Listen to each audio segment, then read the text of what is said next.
Assalamualaikum warahmatullahi wabarakatuh. Baiklah, di sini nama saya Nisa Hafsati, prodi PI Pasca Sarjana, mata kuliah Teknologi Informasi dalam Pembelajaran PAI. Saya sini akan menjelaskan materi saya tentang akhlak terpuji.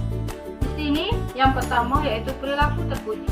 Jadi, perilaku terpuji itu merupakan segala sikap, ucapan, dan perbuatan manusia yang harus dimiliki dan dengan ajaran Islam.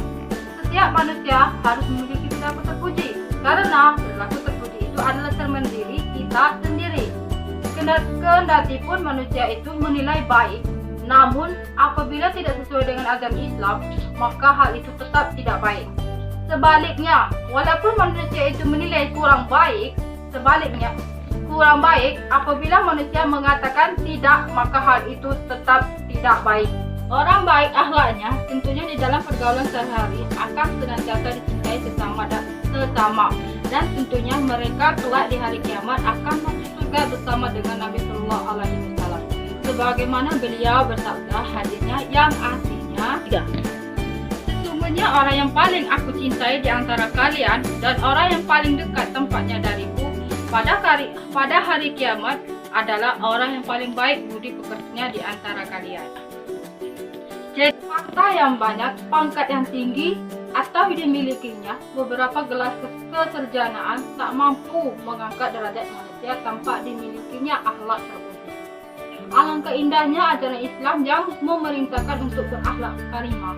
Jika hidup kita dihiasi dengan akhlak terpuji, tentunya akan dicintai oleh Allah dan masyarakatnya akan menjadi tentram dan damai. Kemudian perilaku terpuji terhadap sesama. Di sini ada 3. Yang pertama itu akhlak terpuji terhadap orang lemah. Yang kedua itu akhlak terhadap tetangga. Yang ketiga itu akhlak terhadap agama. Yang pertama yaitu akhlak terpuji terhadap orang lemah.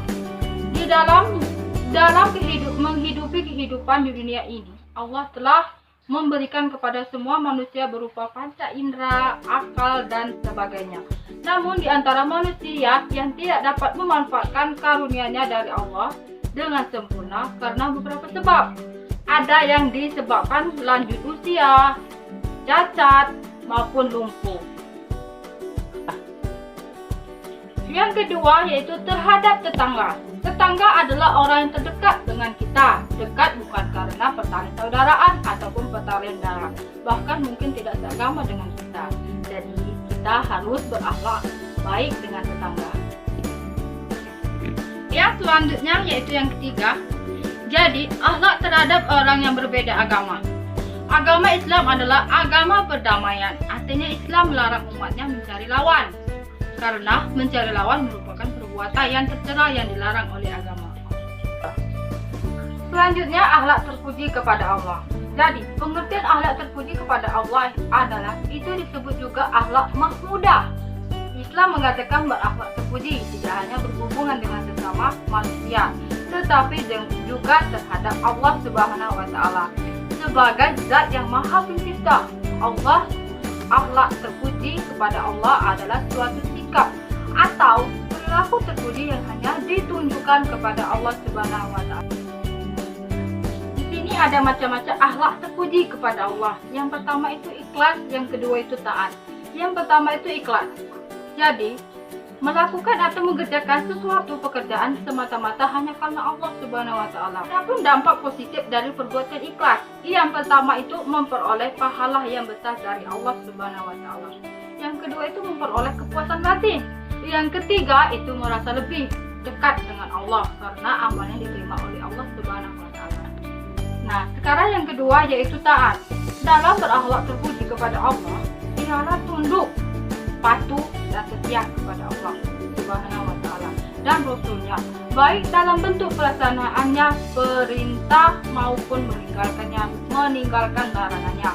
Di sini ada dampak positif dari perbuatan taat. Yang pertama itu memperoleh ridho dari Allah Subhanahu wa Ta'ala karena mampu menaati perintahnya. Yang kedua itu memperoleh kepuasan batin.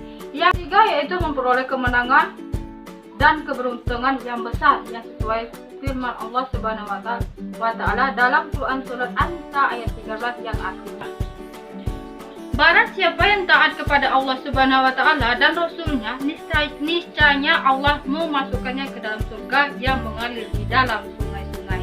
Sedangkan mereka kekal di dalamnya, dan itulah kemenangan yang terbesar. Mungkin itu saja yang dapat saya sampaikan. Lebih dan kurang saya mohon maaf, dan kepada Allah saya mohon ampun. Saya akhiri. Wassalamualaikum.